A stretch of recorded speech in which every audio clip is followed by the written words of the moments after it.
What's happening, boys? How we doing? Well, I'm glad you're back. Just say that straight off the bat. Save that thought. Save that thought. We'll revisit in an hour and a half time. We can do a YouTube poll to see if anybody is actually happy that we're back. Just wee business. After we discuss what needs to be discussed. Anyway, what's happening, boys? Hello, YouTube. Tam, what's been going on? Not much. Just happy we got to see a fucking win. Happy Claffin, loving it, yeah. Critchley ball in full swing. Loving it. Kev, you happy, man? Still grumpy. Nothing's going to change on that matter. Not as grumpy as you, though. I'm going to get that out there now. Well, I was going to say I have no plans to try and make you not grumpy. Today I have none of that. Ando, what's been going on? Nothing, man. I'm suffering from a drunken injury, so I'm feeling a bit sore and miserable. But apart from that, that's just the story of my life, really. Yeah. Well, we're obviously going to a live broadcast to YouTube, so anybody that's watching along, thanks for watching. Get any questions, anything you want to discuss, anything that we don't cover or whatever, point us in the right direction. Luckily, I've been on holiday for the past 20, nothing has happened in the world of Hearts, so I'm sure we'll have a nice, easy podcast. It's not like we've sacked managers, appointed a cunt in the doll. But don't worry, we'll come into all that. We've had a glorious victory on Saturday, our first of the season, a week before November. Fantastic. And then we've got Europe tomorrow and the derby on Sunday. And luckily, touchwood as it stands right now, our neighbours are in more of a mess than what we are. So plenty to talk about. Sam, are you going to keep an eye on YouTube? I'll keep up to my usual standards and try. Make an ass of it. Right, exactly. Right, well, boys, the floor's yours. Where do you want to start? What did you discuss in the last podcast? You've got a bit of a slating on kickback, but I'll leave I'll leave that to you. I'm assuming it was far too negative, was it? Or... No, it was just my adoring fan base saying that they're missing me. If it was on kickback, to be fair though, there's a good chance they are near jumbles. Kickback, I can't care, but it's nothing to be proud of, is it? Definitely not, mate. Currently, Fred's celebrating the fact that Celtic picked up a point today because they're like Tam and their coefficient shaggers. So that thing that tells you what we're doing. The cool stuff is genuinely I wanted to shout out that I think I met probably 5 people on holiday that listened to the podcast. So it's pretty cool to be wandering about America and stopping talking to people. I talked to a guy called Dave. I think he's in our chat. Gary, that always listens to the podcast. Rob, the podcast, has been on a couple of our live ones as well. A guy called Finlay and that too. It was funny on the Sunday where we gloriously lost to Aberdeen. I was queuing to go on Mickey and Minnie's Runaway Railway and kept walking past a dad and son and Hearts tops, and we just kept glancing at each other being like, oh, fucking mess. And we walked past each other, it was 1-0 Aberdeen, and then it's 1-1, and then it's 2-1 to us, and then it's 2 each, and Grant's been sent off, and it's 3-2. I was like, I could see that one coming. Let's stop talking about Hearts. It'll ruin my holiday. Would have been cool if you'd met Americans that listened rather than just fucking wee Scottish wanks over in America. Nobody wants to be pals. No one wants to be pals with Americans. They're the worst people on planet Earth. They're funny, man. They're funny. I don't know. I was talking to somebody that was genuinely couldn't understand why I was laughing that Trump's their president or is about to be. I'm like, the cunt was in Home Alone too. You wonder why the world's laughing at you. You got Joe Biden that's as dozy as Tam. He doesn't know if he needs a shite haircut. I liked it when I was in America. They even managed to politicise the hurricane. I liked that. They said that where Joe Biden had managed to pick where the hurricane was to make land because it was prime Trump voting districts. Hell. So the guy doesn't even know where he is, mate. He walks off the wrong side of the stage all the time and talks about chocolate chip ice cream more than he talks about politics. I don't think he can control hurricanes. He can't control his bladder. Right. What are we talking about first?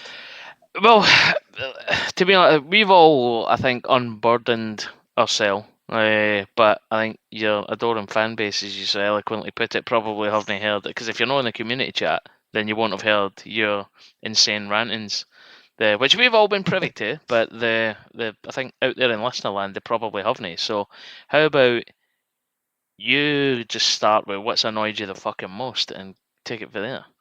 Give us your thoughts on the last couple of weeks. What are you thinking? I know it's changed multiple times every time you've mentioned it. The parameters have changed for how long it's taken to. 10 weeks. 10 weeks to get a new manager. Is it that long? No.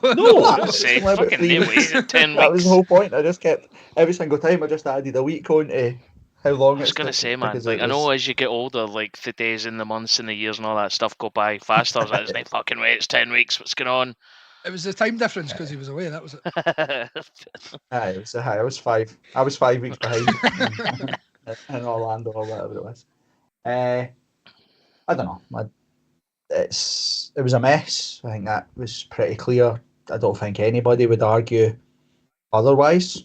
The length of time it did take to bring someone in, and we stumbled and finished on a guy that wasn't even in the conversation for getting a job, and that's direct from the board. That he when what is it, Pyramiteus Hogmos? Is that what he's called? Something like that, aye. It's Hogmo, I think. when Everybody's been calling him. When he turned us down on what was it, the Tuesday or whatever it was, maybe the Tuesday Friday. of not last week but the week before. Friday. It was the categorically it won't be Critchley. So the timeline for that is that the week of the Aberdeen game, the club had been through the Jamestown analytics and whittled the number down to 7, potentially 8 candidates that were named by the Jamestown analytics, the guys that they wanted. They had initial contacts with representatives to sound them out to say, would they be interested? Is it worth pursuing? We'd be interested, all of that sort of stuff. By the weekend of the Aberdeen game, they'd finished all of the conversations with the people that they wanted. Monday, the club got in contact with the names on the list and said, right, we now want you to present to us to basically tell us that you're interested and what your vision plans would be for the club going forward. So before they did that and asked for the presentations, the stuff that we'd heard from the board was that there was one standout candidate whose CV was impressive, bags of experience, has won trophies, all that sort of stuff, and that was Andrew McKinley's number one target was the guy that we've just spoke about, as it transpired, was Pyramiteus Hogmo or Homo or whatever he's called. Hogmo. By the time the Tuesday came, when it was started to be leaked to the press that it was basically whittled down to 2 names, which was obviously Neil Critchley and Homo, whatever he's called. And then obviously it transpired that he turned us down. So the soundbite from the board that came out was that it was a monumental fuck up that he didn't take the job. It was nothing to do with salary, because again, it would be like me saying, Tam, do you want to come and work for me? You would go, all right, cool. What we're looking at budget is I'll give you X amount a year, or thereabouts. Like, so he knew what the salary was. It was nothing to do with salary. You wouldn't go to the lengths that you would go to the final stages interviews and then go, oh, by the way, how much is the salary? And then go, no, I'm not doing it. So when that finished, like I said, the soundbite coming out was this was a monumental fuck up, and it's basically back to the drawing board. We're back to Jamestown. We're back to getting another list, blah, blah, blah. It categorically will not be Neil Critchley, because somebody in the process, there was one standout candidate and somebody made an absolute rip-roaring tam of it in the interview, and you can deduce whatever you want from who is who, etc. But the guy that's coming in on January, is it Jones? Is it Philip Jones or something? The SFA guy. The SFA guy. So he was, the analytics scored Critchley very, very highly. So the sort of word on the street is that was the guy that he was fighting the corner for, was to bring him in. So it was a mess. That was my thing. it took as long as what it did, and we ended up with the guy that we didn't want. And now that's not to say that Neil Critchley's not going to turn out to be a brilliant manager or is got loads of great analytic stuff. I know the club are going down that route. My problem has been that actually, if we were to stand now in the light of day and look at what we've ended up with, and you look at what the MO of the board is, the MO of the board is an inexperienced manager with an old head and somebody that knew the club. That's what we have now. That's what we have now. We have Neil Critchley, his old pal that's a number 2, and Liam Fox. That's the setup. It's the exact same setup as Robbie and Levine, Cathro and Levine, Levine and Daly and McPhee, Stendhal and Daly, Robbie, Jig and Gordon Forrest, McAvoy and Naismith. It's the same setup. So it's taken us all this analytics, all of this Bloom involvement, Jamestown involvement, all the running of the numbers to end up with a guy that's been the under-21s manager at Liverpool, sacked for QPR, sacked for Blackpool, wasn't in a job, inexperienced, never managed in our league, never won a trophy, never done any of that stuff. And now, a week later after his appointment, Liam Fox is on the coaching staff. So we've replaced Naismith and McAvoy with Critchley and his pal. We've replaced Gordon Forrest with Liam Fox. It's the same setup. So that's. I can't agree with that, by the way. Critchley's more experienced than every one of those managers you just said. In terms of years of coaching, he's had 5 seasons in the Championship. Well, League One and Championship. League One. Right, so me and you have managed in League One. It's dog shit. It's an absolute terrible thing. And my argument for all of it boils down to the same thing, which is, when was the last time Hearts appointed a manager that was at the top of their game, that was, the up-and-coming manager, was the next in line, was of a pedigree? We followed the same route for managers. If you actually go back, so we had John McGlynn, experienced in terms of he'd had years and years and years as a number 2, but that's what his job was. He was Peter Houston, Paul Hegarty, whatever it was back in the days. He was a number 2. That's what he did. He got the job at Hearts.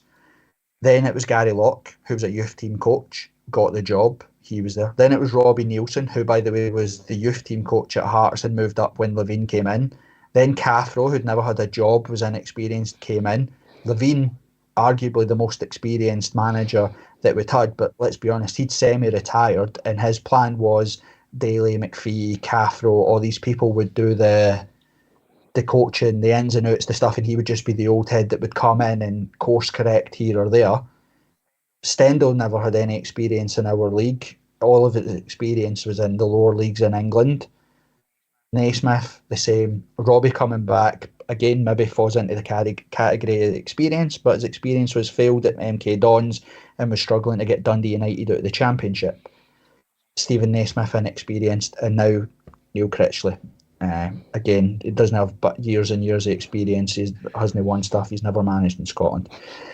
So that's where my frustration comes from. It's nothing to do with Neil Critchley, and I think what we said in the group chat is right. You've got to get behind him. It's not his fault. He's took the job. If he can turn the club round, absolutely brilliant. It's just it felt like a mess to me. That was all this. We stumbled about in the dark, and it should have been really clear cut and targeted, and wherever we end up was the guy that we wanted. It doesn't feel like we've ended up there.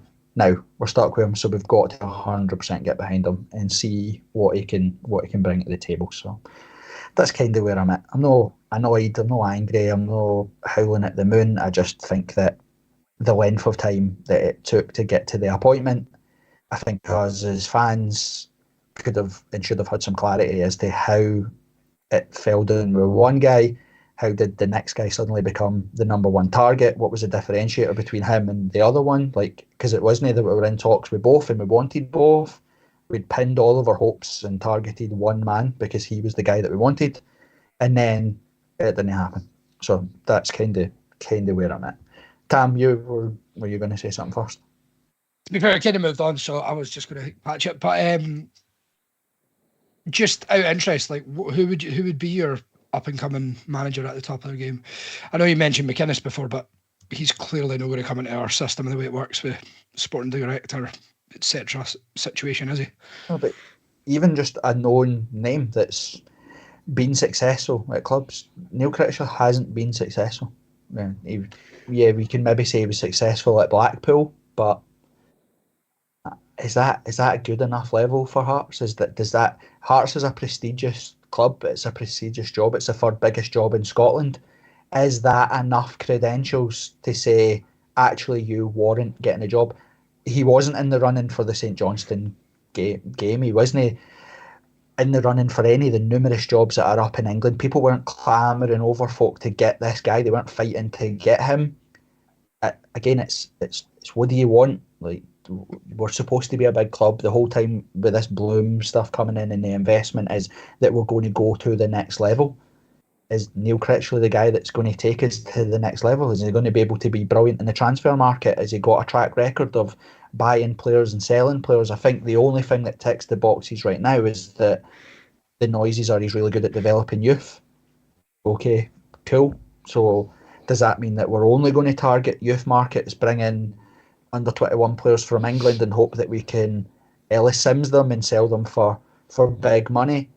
Like, what's the plan here? Because as it stands right now, like I said, if you go back to the start and boil it down, we've ended up with the same setup as what we've always done.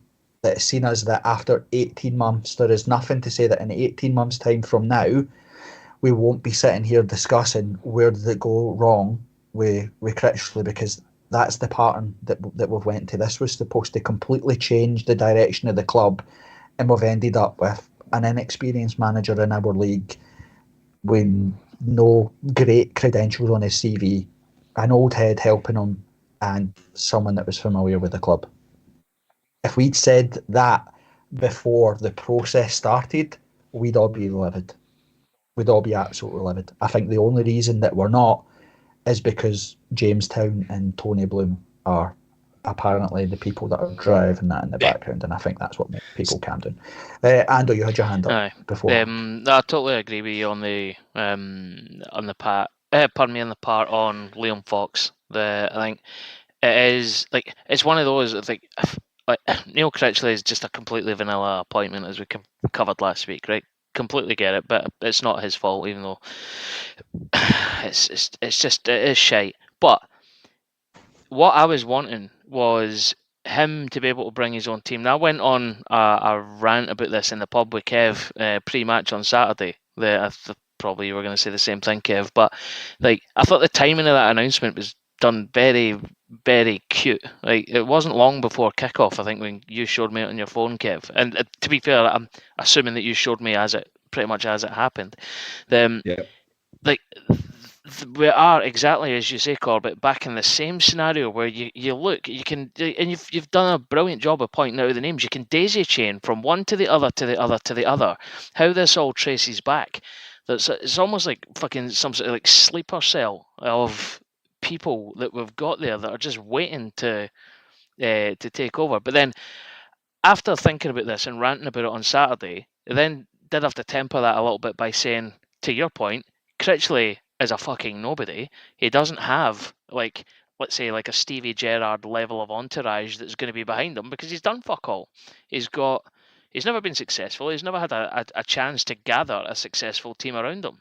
So maybe, I don't think it's a good thing that we've got Fox in place. I think it's a fucking disaster that that's happened. But like, why do you think it's a disaster, though? Genuinely curious. I've just explained that, Tam, is that there's a daisy chain of shit people that have been part of the coaching staff at the club as far back as you can trace to the Levine days. There's always someone installed by the board or whoever, and that's what I disagree with. I would rather Neil Critchley brought in. Do you not want somebody who knows the league, knows the team, knows the B team, knows the players coming through? The problem that I have with that, right? The problem that we have with that is, right, Stephen Naismith, when we got rid of Robbie Nielsen, we brought Stephen Naismith in because we wanted continuity and a bit of familiarity to get us to the end of the season, right? That's what we're doing. And then we were going to bring in the right people or whatever. Stephen Naismith won one match patch in those 7 games between then and the end of the season. He beat Ross County at home and picked up a couple of draws, but lost a couple of games as well. But the performances were better, and that's what ultimately nailed him and got him the job, was the sentimentality thing. He didn't deliver on results. He didn't deliver what we wanted. We only finished 3 points behind Aberdeen that season. Actually, 2 wins, because he beat Aberdeen at Tynecastle, didn't he? And beat Ross County and he beat Aberdeen at Tynecastle. But we only finished 3 points behind Aberdeen, and we didn't achieve what we wanted to achieve, and we finished 4th. Aberdeen finished 3rd and got group stage football. But the performances were better. So we never even recruited in the summer. We just gave the job to Stephen Naismith. Now, Liam Fox didn't won a game in Europe in the 96th minute, which we won't stick our nose up at. We'll take it. Great. But the performances got better, but results didn't improve.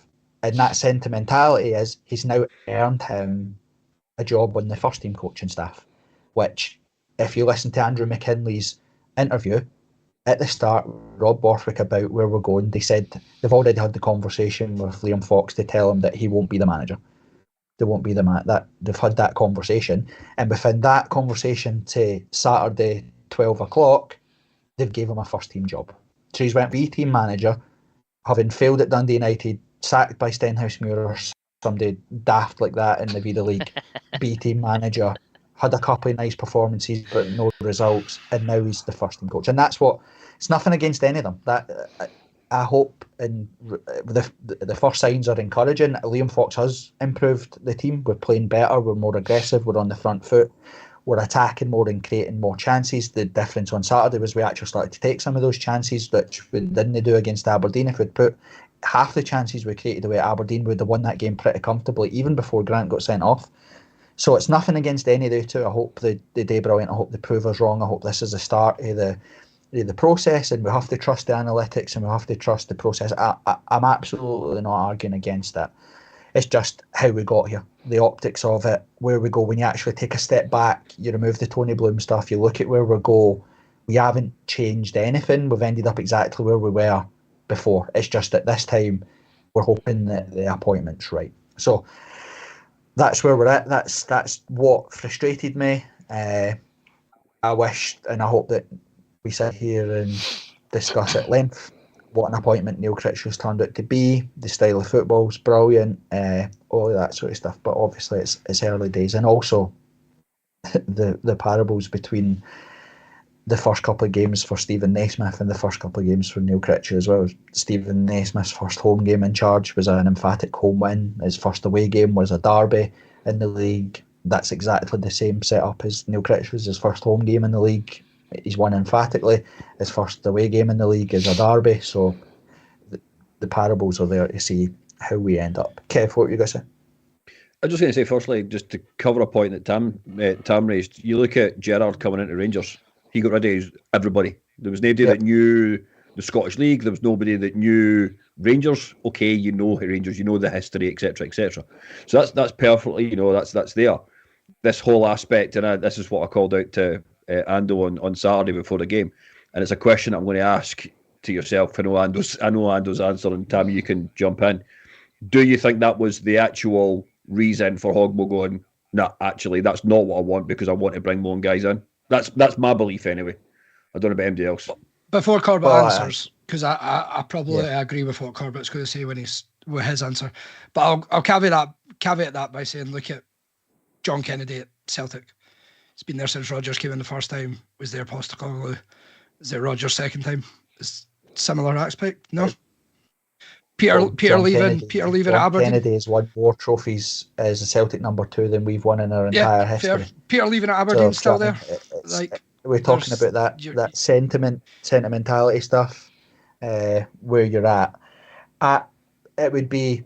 I have absolutely no inside track or inside scoop on that part of it. What I know, like I said, I speak to Laurie on Scarfs. Obviously, talked to Rob at the club. I talked to Joel Skeds. Obviously, I know Gordon Duncan at Sky Sports. I told you I woke up on one of the days in the Hingway to a WhatsApp for Kennedy Nidsan for BBC. I was talking to him. I was talking to Kenny McIntyre about all of this stuff. I don't know anything in terms of if that's what Hearts said they wanted and he said no. But what I do know is that he knew what the salary was. He knew all that stuff coming into it. Somewhere in the background, something that wasn't money related is what made them go, no, it's not happening. What we've been led to believe is that he kind of led us down the garden path. He used us as the look how in demand I am to then trigger other clubs closer to home to come round the table to discuss different roles within, whether it be Sweden or wherever it is that he's from, but it was nothing to do with salary. Neil Critchley, the feedback that we had is that he would always been open to continuity. He'd always been open to exploring, whether it be Lee Wallace, Liam Fox. It wasn't a deal breaker for him to have somebody from the club step up. So I don't know if that's what it is, but you're right, Kev. If you want to connect the dots and say where we're at, you have an experienced manager that's managed in leagues, has won leagues with people, has maybe said, I want my whole backroom team to come, and Hearts have said no. Maybe that's the budget thing. Maybe they never had budget to bring in reams of people. Maybe they looked at the background and said, actually, my team's bigger than just me and an assistant and a first team coach. Gerrard, as Kev rightly said, he didn't just rid the bench of people. He rid everybody, club doctors, physios, scouts, Ian Durant scored injuries, all the people that were connected to the old Rangers, a bit like Alex Ferguson sitting up at the stand at Old Trafford all the time, that constant reminder of what the club used to be, but what it's nothing like now and is nowhere near. It's the sitting on the physio table listening to how Loudrup and Gaza used to be unbelievable. You're playing next to Rhys McCabe and fucking Kevin Kyle. Do you know what I mean? They're no the same beast anymore, and it's that stuff where you needed to change the mentality, rid the club of the failures. And I don't know, we're getting 2 and 2 and getting 5 with all that stuff. So again, that stuff got no inside scoop, and if that's what it was. And again, go back to all of it. It was messy. That's where my anger was. It was the mess of it. It's not that we ended up with Neil Critchley. I've got nothing against him. I hope he proves us all wrong. But from what we were promised to where we got, it doesn't feel like a drastic change from where we end up anyway. So that's where I'm at for that stuff. The positives, might as well start talking about it, was obviously he is the man in charge now. I think he's spoke well so far in the press. There's a couple of sound bites that have made me say, right, well, let's see what that looks like, because again, Stephen Naismith's downfall, Robbie Nielsen's downfall, was that we've never had a settled 11. We've never had a clear style of play. We've fluctuated between different formations, different styles, different tactics for different teams, different players for different occasions, and it's made us very incoherent. We always laugh about it. 2 o'clock, starting 11 roulette. Who's going to be where? And you never have a clue. Who's going to be playing in what position, who's going to be starting, who's going to be on the bench, who's going to completely drop out and we'll not see for weeks, and then suddenly they're chucked back in. His couple of sound bites have said that he likes to change the team. He doesn't have a settled 11. He won't have a settled 11. You have to win matches. It's as simple as that. Where we're at right now, we're joint bottom of the league, only on goal difference are way above Hibernian. The tide turns drastically if he wins comfortably on Sunday. You know, you're then looking up and saying, right, well, you know, we've left our neighbours in the dust. They're in the bottom of the league now. They'll probably look to sack their manager. But vice versa, he loses on Sunday. I'm sorry, but Hearts managers losing derbies is a big, big thing. Hearts managers losing derbies to that Hibs side, that is very tough to swallow, given how pathetic they look. Looking where it's not we've seen Hearts sides that have battered Hibs sides that have been at the top of their game with real top class players, to go and lose to a team that's got that goalkeeper and some of the players that we didn't even know who they are, and given their form and the mood music around them, you know, they're things that make or break managers at Hearts. So he's got to go win matches. I feel a bit sorry for him in that aspect. I've said that I would have felt sorry for anybody that had come in, because you really need a pre-season to fix some of the stuff that we've seen. We're starting to see the shoots of recovery in terms of the way we're playing, the emergence of Danda and Spittle. Who would have guessed it? Play them in the positions that they're good at and they'll impact the game. play Penrice where he's supposed to play, and he'll be a decent player. Play formations that get all your best players on the ball, and you'll create chances. We've seen that on Saturday. The first goal, the second goal, the second goal's an unbelievable finish, but both of them are brilliant team moves. They're great moving the ball around. It changes up from coming short to going a bit long to one touch to two touch. Like it was varied and it was mixed up, which was good. So we're starting to see the shoots of recovery, but it's very difficult to ask somebody to come in midway through a season and change the whole style and tempo and formations of the team whilst also having to win every single week. We're 17 points behind Aberdeen in second. We are, like I said, joint bottom of the league. Our folk above us are winning matches. St Johnstone won at the weekend. Kilmarnock beat the Old Firm again at the weekend. They're teams that you're thinking, right, we can claw that back, and then they get points on the board, which means we've got to win. We've got to win every single week, and that's a tough thing to do. And the positives are, Kev, is we're only 11 points off third or whatever it is right now, so it's no unsalvageable, but it is a situation where he has to win and also fix what's quite glaringly obviously wrong with us. So, Kev, what were you going to say? Good. Brilliant. Good points, Kev. We can't hear you. I don't know what you've done. Prick. Yes. Last week we made, or we had a discussion around the games that Critchley had between last week's game against St Mirren and then the next international break. So there was 7 games across both the Conference League and their own Premier League. So it was 21 points available. That, of course, is now down to 18. From your point of view, because I've got Tam, Ando's and my own prediction. So the prediction is, how many points out of that 18 do you think that Critchley needs to win? And how many do you think he will win? So you're starting to scratch. Ando, you might be struggling, mate, because you just said 3 points, so he's going to lose every other game, according to you. You want the fixtures, Corbett? I think he's the simple answer is he has to be unbeaten. Okay. So you're saying that the full 18 is what the requirement is? No, I'm not saying he has to win all of them, but I think he has to start to build some momentum. And you won't win, you won't build momentum losing, drawing, or whatever. You can win and draw and move on. I think we play Rangers at Ibrox, don't we? In that run of fixtures. It's the last one. Yeah, so that's going to be 10th. That's going to be a tough ask historically. However, if Rangers continue in the vein of form that they're in right now, again, we were the only club, and we have been for a while, when Celtic were on their knees under Neil Lennon, Ross County were beating them at Celtic Park, Hibs were beating them at Celtic Park, and we get beat after them in the Scottish Cup final when everybody else was kicking them in the teeth. We didn't manage to lay a glove on them. When Rangers were on their knees and have been on their knees and everybody else is beating them, Kilmarnock seem to beat them every single time they play them at Rugby Park. We haven't beat them for 4 seasons or whatever it is.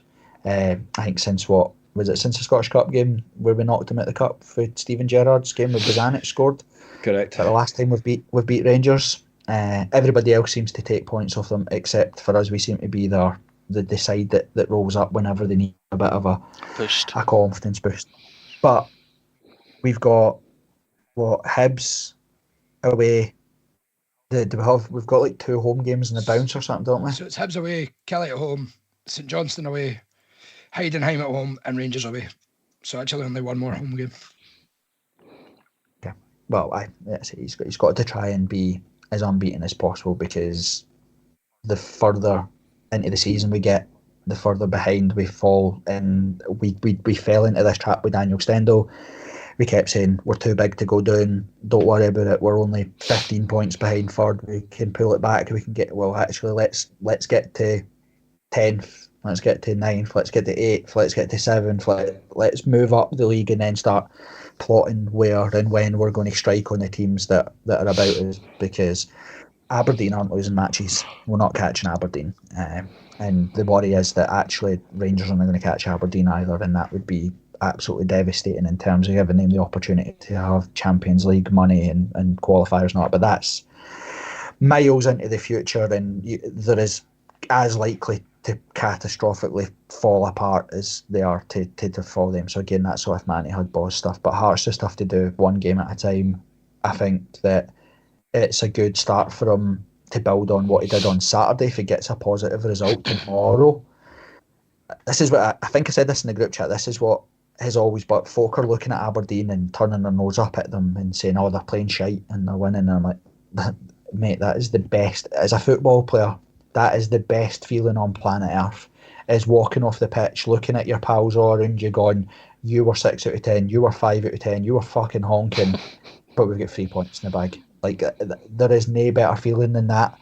And we're the opposite. We're walking off the park going, "Actually, you were 8 out of 10, you were 10 out of 10, you had a brilliant game, we got beat." Do you know what I mean? They're the biggest kicks in the teeth in football. I've said that. Paul Sergio said it perfectly on the build up to the Scottish Cup final when Hibs were fully talking in papers, and he said, if you think losing football matches puts pressure on your opponent, you continue to lose football matches and we'll look after ourselves, and that's where we're at. We've got to win football matches. So tomorrow's a great opportunity to build on what was a very positive result. On Saturday, the results kind of went our way, obviously, except where you're looking at St Johnstone and Kilmarnock, but they're taking points off teams that are round about us other than Rangers, so it brings everybody there or thereabouts, which is good for us. Aberdeen are probably too far ahead for us to even contemplate being there, but aye, in terms of points, I don't know. I think you've got to beat Hibs, or let me rephrase that: you can't get beat off Hibs.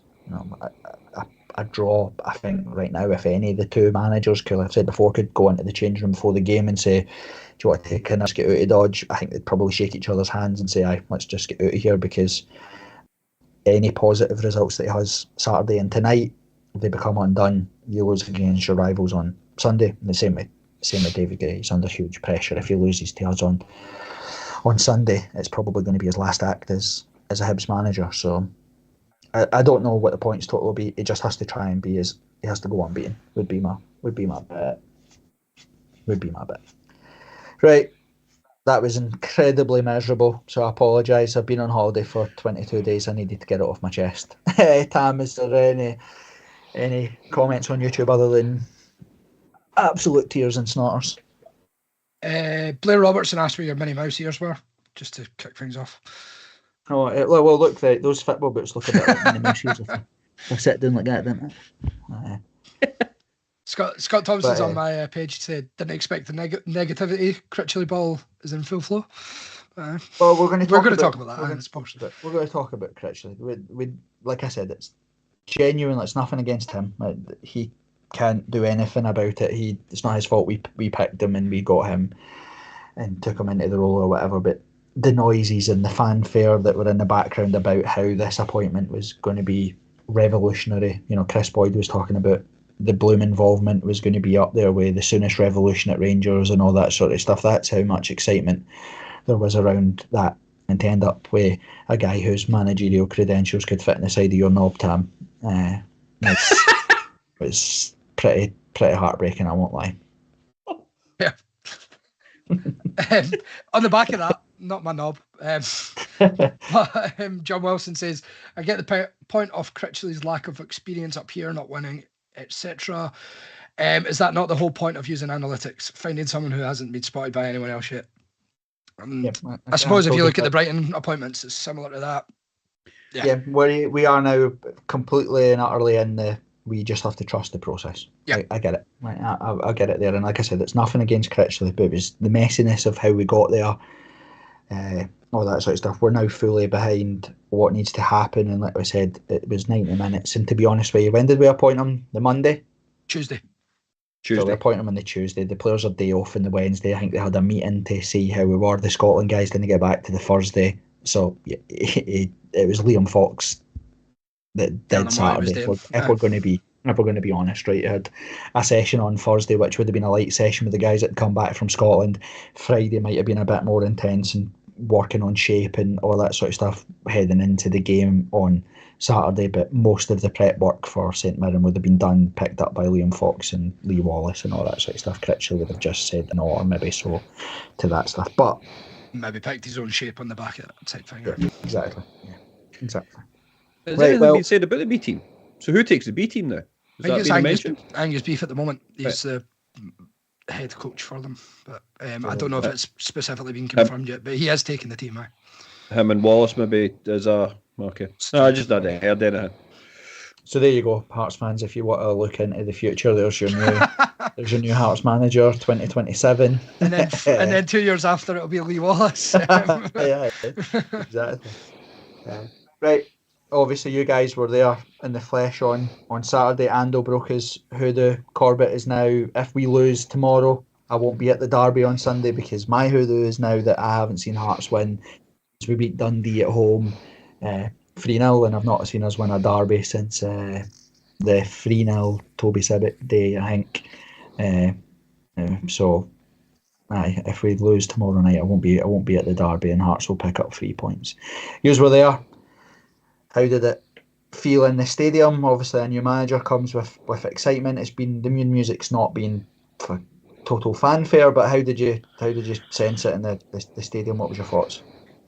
It was a lot better than we'd seen on the week leading up to the game online in terms of the fanfare, as you put it, because it was very negative. But actually at the game, good standing ovation at the start when he got unveiled type thing. And I suppose the team helped in the sense that the way they started, it was quite a lot quicker than what we've seen. And the ball was actually getting passed forward, which was a big positive compared to what we've usually seen. So I think that certainly helped the atmosphere as it went on. Kev, was there any surprise at seeing a bit of an old-fashioned 4-4-2 formation? Well, going back to what you've mentioned, it's probably Critchley's preferred sort of formation, but with Foxy's players. I don't think it was any. From my point of view, I didn't expect to see anything different than what we got. I think we expected a more front foot, more sort of forward thoughts anyway, and I think that's what we got. So I didn't see it any differently than probably where we should have been. I would say though, I liked it as a 4-4-2. It wasn't your old school wingers type thing. It was Spittle and Ando coming inside, the wing backs being the sort of width. And then you looked at that team and seen Boateng and Benny playing at home and you're like, that's a bit negative, but they literally just won the ball, passed it on, and that was actually really good to see, to be honest. Yeah, I think the setup's 4-4-2 defending and 4-2-4 attacking in it. I think everybody moves up a position, or you're 2-4-4 when you're attacking, you're 4-4-2 when you're defending, all that sort of stuff. Everybody goes up or whatever, and it was good to see that. Again, and we spoke about it before. I know Tam said there about having. I don't mind having Benny and Boateng sitting if you're saying it's two sitting midfielders or whatever, but I don't mind that if the whole point of it is because you're literally playing four up front. And at points on Saturday watching it, that's exactly what we were doing. You had Danda, Spittle, Vargas and Shankland, all of them in a line on the edge of the St Mirren box or whatever. They were putting crosses into the box for one another. They were setting each other up. So I don't mind that. I don't mind the protection there, because what you get from asking Penrice and Ogikoke to go up and support is that you need bodies back, because you lose the ball, which you're going to ask your guys to be brave and try something different. You need people to try and win the ball back and stop yourself being countered. So 100%. It was good to see. And what was your thoughts in the stadium? I think Kevin and I got in quite late. I think because I'm pretty sure the game had already kicked off by the time I got to my seat, because we were obviously walking underneath the concourse through the concourse, and whatever the guy's name is does the announcement. It basically said, welcome to Critchley and all that sort of stuff. And even down there in the depths, you could hear it was a fairly decent sort of a round of applause that he got, which I'll be honest, I kind of thought, this is a coin flip, this, but I think the initial stages of anger or dismay or upset or whatever you want to say, I think they've probably, it's water under the fridge, as Gary O'Connor once said. So I think it was nice to hear that. And as you said, like any of the shit show that's happened around this isn't his fault. So yeah, it was good to see everybody on his side. I think most people, like I said, none of it, even if there is a bit, not trepidation, or if there wasn't the fanfare that we thought we were going to get with the appointment, it's not the glamorous appointment that we thought. Everybody will back him like 100%. Like it was never a get about him. You know, it was more like you said, it was the process. So he was always going to get that. But one of the things that obviously the big plus points is that I think the stats of us is that Celtic and Rangers and then us that have had the most attempts on goal all season. It's just that we can't convert those chances.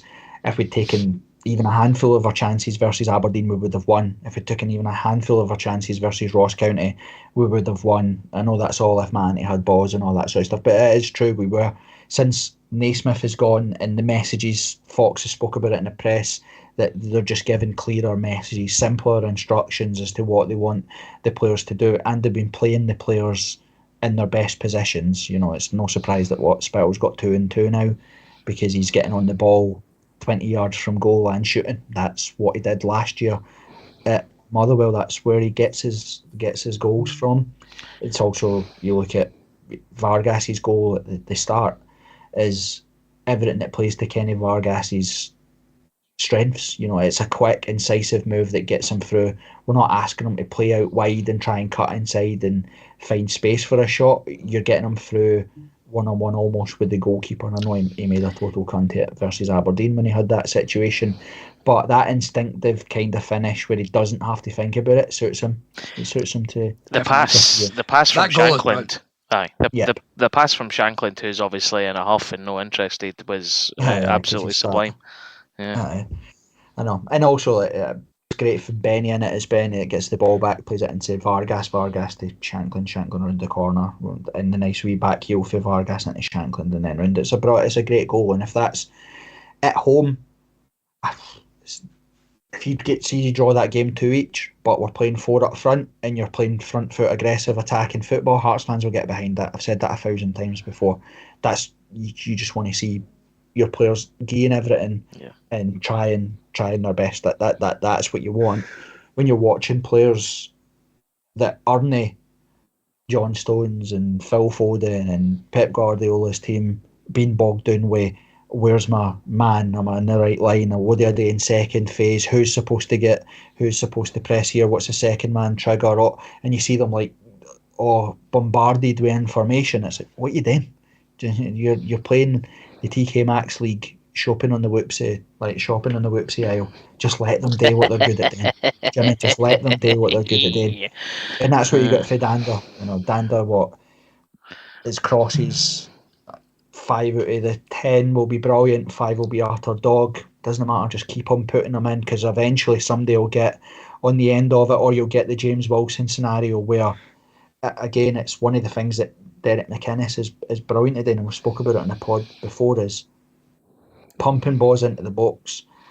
You don't have to win first contacts, but you're asking the team that you're playing against to win the ball. So they've got to win clean headers and head it clean out of play, or clean up the park, or whatever, or they have to volley it up the park or whatever. And they 9 times out of 10 they maybe do it, but that one time where they don't, they maybe recycle the ball up in the air, and then you've got 2 defenders going for it, or you've got an attacker going for it, or the goalkeeper flaps at it, like you've seen with Hibs. It causes chaos when you pump balls into the box, and that's why I get so angry with corners and set plays or whatever, because we didn't have any of that randomness. We didn't have any chaos in there. We do the same type of corner on repeat, or we do that hurried free kick where we take it really quick and pass the ball back to Kairos or whatever. And we did just get everybody in the box and try and hit somebody with it and see what happens. And it was good to see Dander continually take his man on and put the ball into the box. It was great to see Penrice take his man on and put the ball into the box. Spittle was doing it, Vargas was doing it, Shankland was doing it. It used to bug me watching the stupid drill before the game where they pass it side to side and then flash it across the goal, and then never see that in the game. Like, there's a point in practicing that. So it was really positive. in terms of how we played. It'll be interesting to see how it sets up tomorrow, because a better team would maybe exploit some of the gaps that were there, because again it is high press, it's high aggressive football or whatever, and it takes time for you to understand where you're meant to be in the park and to get cohesive. So, you look at, I think, St Mirren almost, they're the free header at the back post that realistically they probably should have scored, if we're being honest with you. But then Kyrill's had an easy chance at the back post that he missed as well. But it'll be interesting to see what he does tomorrow. I don't think he'll play 4-4-2, if I'm being completely honest with you. I'll be buzzing if we play 4-2-4, 4-4-2 tomorrow, and I see him just go, fuck it, let's go for it. It worked on Saturday, let's see if it works for it here. I've longed for a Hearts manager today. That's who cares who you're playing, just go give your best. If it falls short, it falls short. Don't try to overthink it, don't try to be too smart, don't try to be Poundland Pep. Just go do what you want to do and see what happens. So, unfortunately, as you said earlier, Corbett, I think with the sound bites he said, I've got a feeling it might change, to be honest. Well, again, it's the club not list or learn from mistakes. It's managers not learning from the last manager's mistakes. It's the old insanity thing in it. You keep doing the same thing and thinking that you're going to get a different result. It becomes a point where you say, why are you even getting angry at this if that's what happens, and it starts to not work. We just got to trust the process and see what tomorrow brings. It was good to see Vargas get a goal. I think he's needed that. I think he scored for Costa Rica, didn't he, in the week, and then obviously got a goal on Saturday, which I think will do his confidence the world of good, because I still think that Kenny Vargas could be a sensational player for Hearts. Time will tell. I think good contribution. Thanks. I think what I was most impressed about as well, and you touched on it with the high press and stuff. It was his work rate on Saturday was a lot more high than we've seen in recent weeks, where he was just sort of holding that line, but he was actually cutting short. He was going into the wide spaces. He was constantly moving and also pressing. So hopefully that's just giving him a wee bit of a boost. And then, as you say, he took the goal well at the same time. Yep. I think the progression of that relationship with him and Shankland is something that I'd like to see, because the thing that Shankland isn't really, he's getting half chances. He's not really getting like clear cut chances that he's missing. And obviously last season he conjured stuff out of nothing most of the time, with unbelievable finishes and imaginative finishes and stuff like that. But I think that's where I'd like to see it this week, because people can smack their computer all they want or hate me. Shankland has been every bit as good this season as he was last season. He's frustrated 100%. He's upset. Like, you can tell that he gets mopey, he gets frustrated because he isn't getting chances, and also the team are playing too deep and no one's near or run about him or that sort of stuff. But he's no trying. You can see that. You can see that on Saturday as well. And the nonsense about him. He went straight down the tunnel and he never clapped the fans and all that. So it's nonsense. That didn't happen. He came on the thing with him celebrating the goals. He was celebrating the Wilson goal, all that sort of stuff. He was on the pitch at the end clapping fans. It's like, stop. He's the best player that we've had since Robbo. Stop trying to make him out to be some sort of absolute horrendous football player. I think someone shared in the group chat his stats or something. He's got 173 goal contributions or something like that in 2 and a bit seasons for Hearts. It's outrageous. The sort of flack that he gets. Yeah, he's never going to continually score 32 goals a season for Hearts, but he's still the best striker that we've had since Robbo. And I said on Sky Sports, he's allowed to have an off period. His teammates should be digging him out. It shouldn't always be, if Shankland doesn't score, Hearts don't score, and Hearts don't win. Every single player in history has this. Like, it's not a new thing. So it's just a case of how does he navigate his way through it. And to be honest with you, I've had no problem with his contribution at all. Like, people say he's fat, he's lazy, or whatever. He's no interested. It's all shite, man. Away and fucking howl at the moon. His games he's been shite, but everybody's been shite. It's not just been Lauren Shanklin was shite, so Hearts was shite. The team's been shite, but he's no been trying try to get involved. At points against Aberdeen, he was trying too hard. He was going to get sent off. Do you know what I mean? He was ridiculous against Aberdeen. Kev, were you going to say something? It was just on that. It was, in fact, if you watch, and I took when I was at Paisley so many weeks ago, and other games I've watched, you're actually now seeing teams putting 2 men on Shanklin. Yeah. You know, last season and the season before, it was 1-on-1, and he was winning 99% of those particular duels. They're now actually went, wait a minute, we can't let this guy have that much space or just put one on him. We've got to actually double up on him. And as you rightly say, that's where then Vargas and others, Spittle, Danda, whoever else is playing up front, that's where they need to step up, and that's where they need to fill that particular gap, because all of a sudden there's space. I tell you what, though, as well, none of us would bet against him getting 20 goals this season. You could still easily happen, as well. I think he didn't get a goal in the league. I think he scored the opening game of the season, and he didn't score again until we played Celtic at Tynecastle, and then he went on an unbelievable run.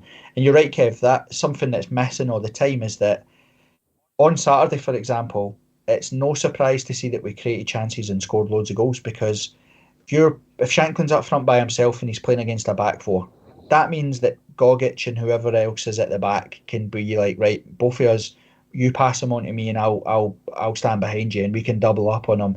And it doesn't matter, we still have a left back and a right back there to sweep in and tuck in if it needs to, if he wins a header here or there. There's no one round about him. They're fine, that's easy to defend against, that's what they want. On Saturday, when you're playing 4 up front, it means that every one of the back 4 for St Mirren is engaged. They have to know, they be focused on Danda, right? Danda's ripping me here, I need to face him up every time he gets the ball. Penrice is coming, or Oikoki on the other side is going to overlap. Vargas is dropping short. Shanklin's going like, you occupy their mind by having numbers up there, and we've lacked that. And it's no surprise that since Fox or Naismith has left, and we've kind of got a bit more aggressive and a bit more further up the park, that we're starting to create chances, because we made it easy. We made it easy for teams. Corbett, I wish you wouldn't do this. Like I was ready for death and destruction, and just fucking shovel popcorn in my face after listening to you speak. I don't know why I'm starting to feel positive about the rest of the season. I hate you for it. I think that's how we all feel. Did you not feel relatively more positive after Saturday, though? Because no. I was fine. I was fine on the train on the way up, and then Kev showed me the news about Liam Fox, and that put me genuinely put me in a huff the rest of the day. I'm more meaning after the performance, because I certainly walked away a lot more positive about the season coming ahead. Cam, you do that if we get throw-ins or corners or whatever, you get positive. You take a really good bye kick or something, you're like, yeah, go Hearts, go Jam. I actually cheer the kids' goals at half time. That was my highlight. Sign him up. That's how we ended up with Musa. He signed him to Boroughmuir High School or something like that. Right, I'm going to go for a pee break, because I need to be. So, who knows anything about Nicosia? We'll get on to it, but all I know is from Hearts Standard Cypriot football expert they had on, and he is more depressing than Corbett. I'll say it while he's not in the room, so he can't come back at me. So he has Hearts winning about 4-0 at this point. So yeah. I just asked ChatGPT for give me a recent summary of Nicosia, and it's come back. They've got a couple of decent players. One they spent a bit of money on, major signing Montenegrin striker Jovetic. Yeah, he can't actually play. He's not playing. Yeah. Okay, no. He's not registered. He used to be at Man City. Oh well, 2 fingers up to Nicosia. Fuck you. Florentina as well. Oh, okay, good. A decent background. I think they got beat on Saturday as well, or got beat at the weekend, and I think that's where the sort of negativity is coming from. It's like back-to-back defeats. So from that point of view, everybody's in the doldrums. But at the end of the day, they're still a half-decent side. They're playing in European competition. There's no real mugs in European football. Is he I get it. Is he the name of their manager? Right, he's Lithuanian. He's Lithuanian. I'm sure he managed us for a fortnight or something at some stage. It's Valdis Dambrauskis, or it looks like Dambusters when you read it quite fast. But aye, he probably was involved with Hearts under the Vlad days, wasn't he? He was bigger or something in the press earlier today. Aye. Oh, was he? Yeah, it came out that that Romanov had actually discussed a position for him at Tynecastle. That's mental. But I mean, let's be honest, every man in his dug that could get in a submarine was probably invited to be some part of Tynecastle back then. Aye. Did this side know have a strip that's dedicated to Neil Lennon's teeth? You know, like green and white stripes or something like that. Is that what it is? Is this the one that he got sacked for pissing on their pitch? Is that? No, that was the Hungarian mob. What? You didn't get sacked for what? He did. He pissed in their training ground or something like that and got sacked. Rather than I didn't want to turn this into the Neil Lennon thing, but so it was the training pitch. Could he be asked going to the toilet? Probably because he was jaked, because he was always jaked. It just decided to piss on the grass, and then I'd have been fucked, sacked. man. If I trained with them, I'd be. The pitch would have been flooded. Well, how would you even know he pissed anyway? He looks like he pissed himself every minute. An absolute rancid tramp. Anyway, let's move on. The other part, the thing I was most happy for on Saturday was that the players. I like watching Hearts when they look like they're enjoying themselves and like play with a bit of freedom and stuff. I'm buzzing for Danda, buzzing for Spittle. I think, if we're all being honest, I think Penrice and Boateng have been our best signings. You know, they've looked absolutely like. I love Penrice. I think he's been superb. Alex Cochrane. I think the stats were shared that I think Hearts have won one game or something like that without Alex Cochrane since 18 months or something like that. So it's been good to have someone in there where you feel like we've got a fairly decent replacement for Alex Cochrane, who's absolutely tearing it up in the League One or whatever with Birmingham right now. The boy playing right back as well. Again, that's his position. That's where he's playing, and now we're playing him there, and all of a sudden he looks assured and looks like a player. It's good. It's good to see that stuff, and even the players that I detract for every week. Kairos looked a bit more aggressive on Saturday. He was a bit more direct in terms of how he was passing and where he was going with the ball as well. He was getting a bit more adventurous. He was getting further up the park and stuff, which is good. And both of them, Kent and Kairos, have been bullied off that Olasanya by St Mirren, and I thought they handled them pretty well on Saturday. So it was good to see. You keep a clean sheet, it's a massive thing for. You got to give yourself a base to go win football matches, and conceding some of the goals that we've conceded is embarrassing. The first Aberdeen goal inside the 2 minutes, absolutely pathetic. It's embarrassing, man.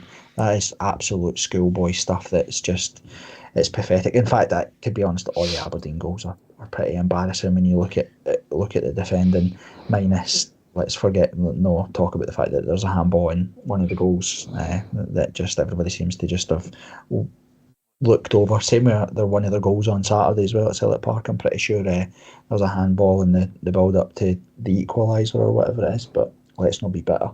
So I was buzzing for the players that have obviously got hundreds of potential, but the Danda one is the one that's what did he do? He must have spat in Naismith's cornflakes or something. No, Naismith was jealous of his hair or his Skechers football bits or something like that. Didn't he get his Mother's Day discount on Skechers or something? I don't know what it is, but why he wasn't playing Danda? Danda wasn't even getting in the squad, and now Danda looks like undroppable in the games that he's played.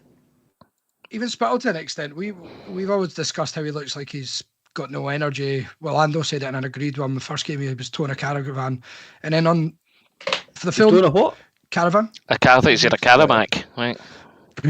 I love a Caramac. But you still get Caramacs. They're a bit like white dog shits. I've not seen them for ages. You do not get Caramacs. There was a big hoo-ha about this because people went out and panic bought them. The Nestle or whoever it is that makes them basically said, "No more." And of course, that's it. Every gunk goes mental and clears the shelves, but they're gone. That's weird. It's weird because Neil Lennon's been collecting white dog shits. He brushes his teeth with them. It'll never get old, man. It just never gets old bullying him. Fuck him. We could just do this all. Let's do this all night, man. Rancid tramp. I love that. I like that somebody actually. I'll give kickback. It's due because someone posted a picture of a packet of Tangy Toms and Keith Jackson right next to each other, and it's outrageous how much he looks like a Tangy Tom. Unbelievable.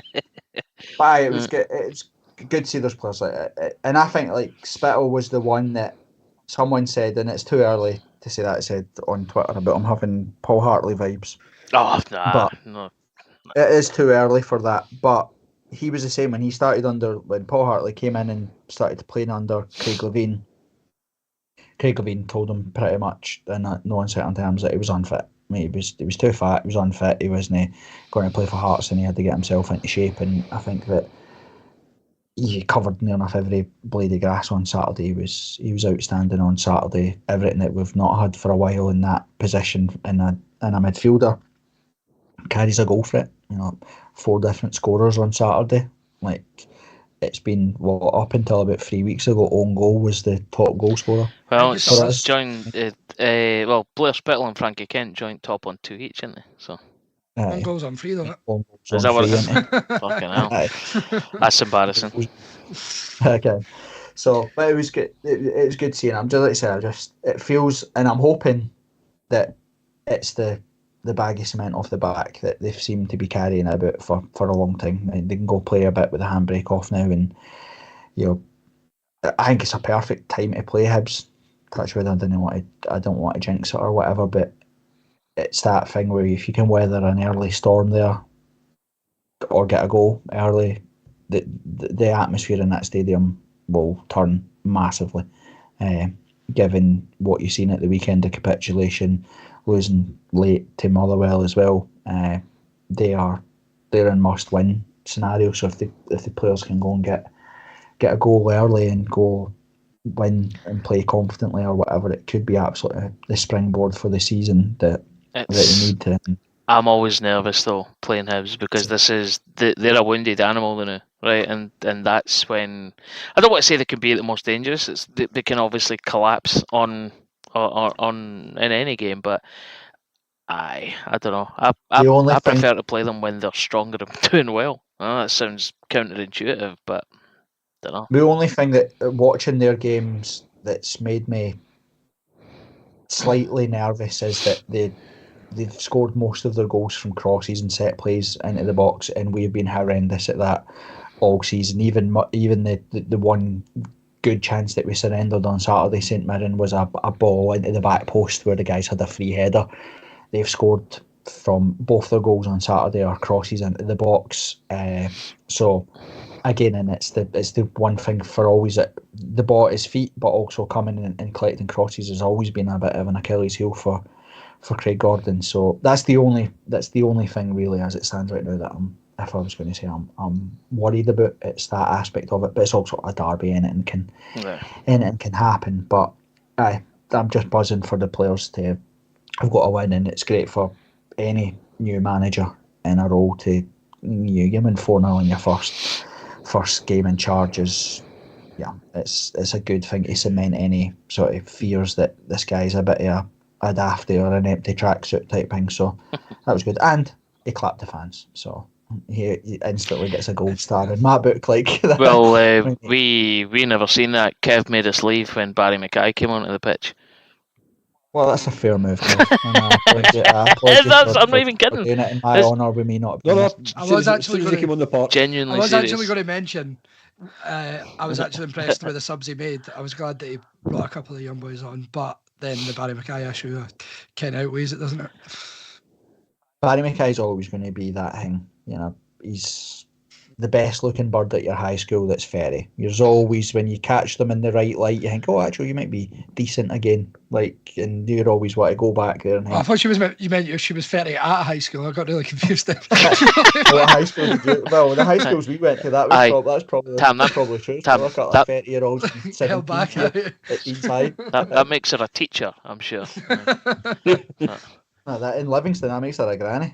Okay. Bye.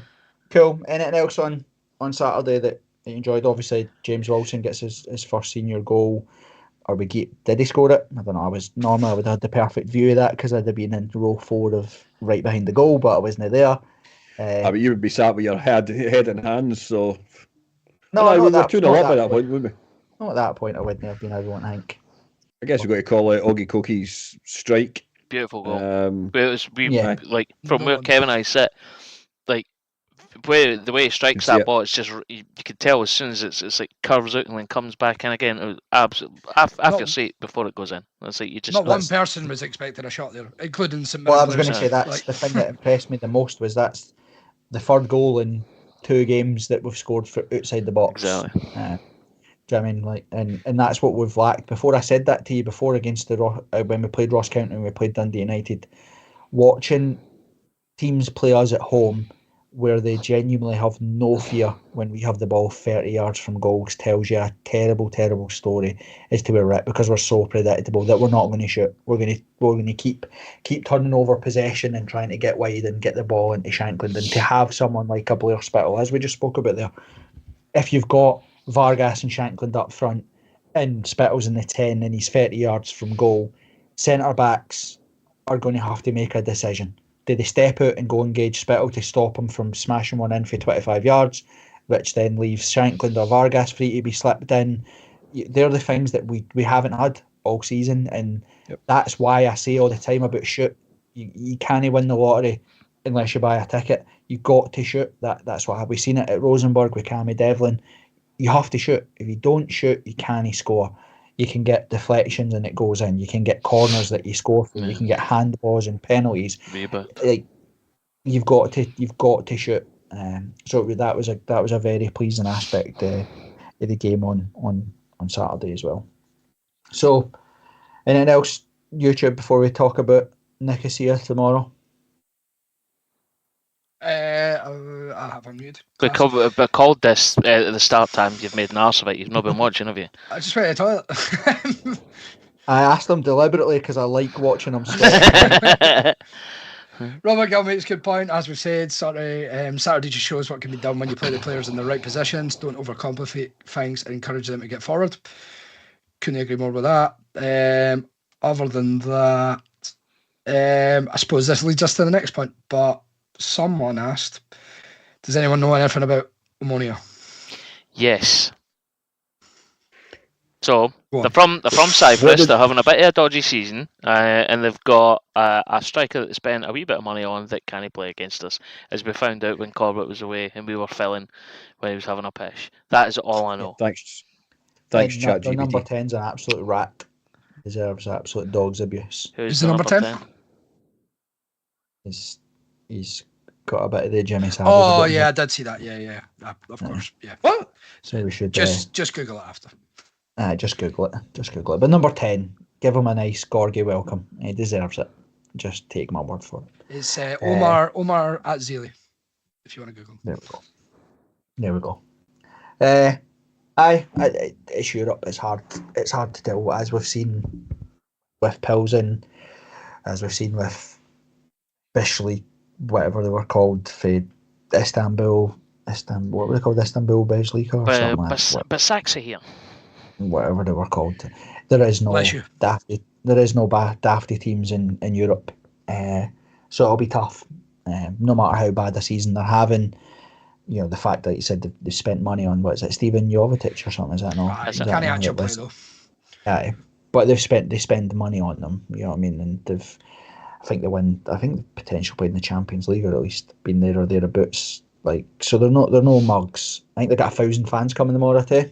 Fair play. So we have to be at it. Like we'll have to be at it. I think the intriguing stuff is how do we approach it. Obviously, I would love to see us go gung ho exactly what we did on Saturday and take the game to them. Do I see that being the way that it'll go? Absolutely not. I think we'll be cagey. Probably change to a bit more. I wouldn't be surprised to see the back three come back. Just to be a bit more compact. Maybe flood the midfield. Maybe see Cammy Devlin come in somewhere in that. Maybe Vargas drop out and play, Spittle and Ando behind Shankland and have Devlin, Boateng and Benny in the middle. But I don't. It'll be interesting. The other thing I would say is 5:45 kick-off night. See, incredible. This is it. I'll be honest, I didn't pay attention to that. I can't get the time off work, so I'm not going to be there. So let's see what happens with our respective hoodoos But I know that we've switched roles. exactly. Well, you're back in the country now, aren't you? So is everything just going to revert to normal? And I'm not there. We'll fucking win. You go and I will scud them 5-0. Yep. There we go. Well, let's hope that the voodoo is that we lose tomorrow with me being there. I don't go on Sunday and win because I'm going to be out of the country for pretty much all of December, so I won't be at Hearts games, and we need to win those matches in December. So let's hope that that's how the voodoo works. But quarter to 6 kickoffs. We didn't even have the excitement of the Queen dying at half time to at least keep us entertained. Remember that the last time? That was unbelievable. I can remember the guy the guy that sat in front of us, Kev, getting. See the fuck the Queen guy? I was getting a wee bit of a pasting. So got absolutely done. That was debate. That was the most random, bizarre 15-minute thing. Remember we tried to do a minute silence at half time. We're making substitutions and that as well. We're making substitutions and sub somebody off during a minute silence. It was utterly bizarre. We didn't even have black armbands or anything. I think cutting up my ma's tights and stuff. We switched the TVs off though. Aye, we switched the TVs off as a mark of respect. We stopped selling doner kebab pies for Lizzie. That's something else I enjoyed on Saturday, by the way. Kev bought me a pie, and it was roulette. It was either just a mince one or the steak and gravy. Tell you what, it was a fucking tasty treat. You won. That was lovely. I really enjoyed it. At least it wasn't the kebab pie. Honestly, it's the worst thing about the gorgie. It's reeking of kebab farts, man. It's horrible. Aye, and they're all coming for Shanks.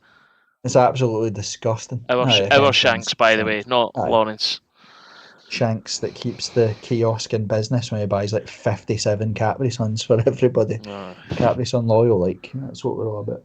But hopefully it's not a sellout. I think that's pretty poor, if I'm being honest with you. But I'm not surprised it's the way we are. When we're not playing well, we don't. Kick-off time doesn't help though, does it? Yeah. Kick-off time definitely doesn't help, Kev. That's right. No excuses though, if we're being honest with you. There'll be teams that kick off at 5:45 and have 60,000 in their stadium or whatever. Do you know what I mean? It's a pretty poor excuse. It's just because we're playing crap and we have not been winning. If we'd been on a better run, this would be sold out. Absolutely no bother. The ticket prices today, the club have done everything they can possibly. Was it £17 a ticket? Yeah. Something like that for the game. So it is pretty poor. Let's hope that the atmosphere is decent. Sometimes I've said before, when you get a sellout, sometimes you get some day trippers. The atmosphere can be absolutely dug. I always prefer it like the St Mirren Friday night game in the Scottish Cup when there's 12,500, 13,000 of your actual hardcore fans that are drunk and bevied and up for it. So that's how it should be. Remember, did we not have a cup game against Hibs or something on a Saturday night? St Mirren. Was it St Mirren? I'm sure we played Hibs on a Saturday night as well when we put it in the can all day at Tynecastle and beat them, but maybe I've got that. I don't know, it was a Boxing Day game where we played them at like 7 o'clock at night one time. We beat them 3-2 and it was absolutely unbelievable. I was paralytic. It was great. That'll be the one I'm thinking about. They were the good old days. What the days that you drank? The days when I drank, Kev. The days when I drank. Well, you had a beer in older Florida. Did see that? Aye, shite hawk that you are. Couple of 0%ers. They were beautiful. I won't lie. It's even worse than a Bud Light, man. I thought you were going to say it was Bud Light. Aye, Bud Light 0%, mate. I get too gassy with a full Bud. Like I've got to go with the wee latte one night because I get a bit bloated. I need a wee Rennie Deflatine or whatever it is, or a wee hot water bottle. I hate to say this, but I'm going to have to say it. Tam, you've been promoted to above Corbett in the cool ranks after that. That's absolutely shocking. I'll take it. That's the punishment. I'll just have to live with. Right. Anything else that we've got to talk about, or predictions for the morrow? Just predictions for the morrow on Sunday. Yep. Going in, Sam. Give your prediction. Tomorrow, it's a hard one to pick. To be fair, I will go 1-1. We'll draw, and Sunday 2-0 Hearts. Kev. Tomorrow I think it will be a tough game. So I'll go 1-1 tomorrow. And I'll go with a narrow 1-0 on Sunday. Ando. We'll sneak it by a goal tomorrow. 2-1, 3-2, whatever. I think there'll be goals in the game. And then Easter Road on Sunday. I'll be honest. I'm expecting at least a 3-goal margin, if I'm being brutally honest, and that's not just because of how well we played on Saturday. It's just about how shit they are. But again, I know it's a coin flip, and it could easily be 3-0 in the other direction. But I'm going 3-0 us. Okay. 2 Desmonds. We've got a couple of Desmonds. It'll be 2-2 and 2-2 on Saturday. Sticking with that rule, are we? I mean, it never fails. Well, I even called it at half time when he texted me on Saturday. Good. And then obviously we scored straight away. So it's funny. I had my contact Wilson, who was at the game, left because he's a part timer to go play poker or something in Glasgow, and he was the guy that gives me literally up to date notifications as to what's happening live, so that I didn't have to watch the 7 minutes behind Hearts TV feed. And then obviously I was moaning to you, saying that this was going to finish 1-1, and you were like 2-0. Be 2 each then. It'll be 2 each then. Which was fun. Right. Okay. Anything on YouTube before we go, Tim? Nothing else. Really? No, we're all good. Cool. Well, obviously, thanks for everybody that contributes. It's not my fault Tam doesn't let me know what's happening. Blame him. It's no ignorance on my part. It's that he doesn't let you know. He's the worst PU on planet Earth. Yep. I can't even read, man. I can't. Well, there is that. Okay, that's why we make you do it, because it's funny. Right, boys. Thanks everybody watching. It's good to be back. Let's hope the podcast on Sunday is a upbeat one, and we've got plenty of positives to talk about. All right. Catch you later. See you later. Corgi rules.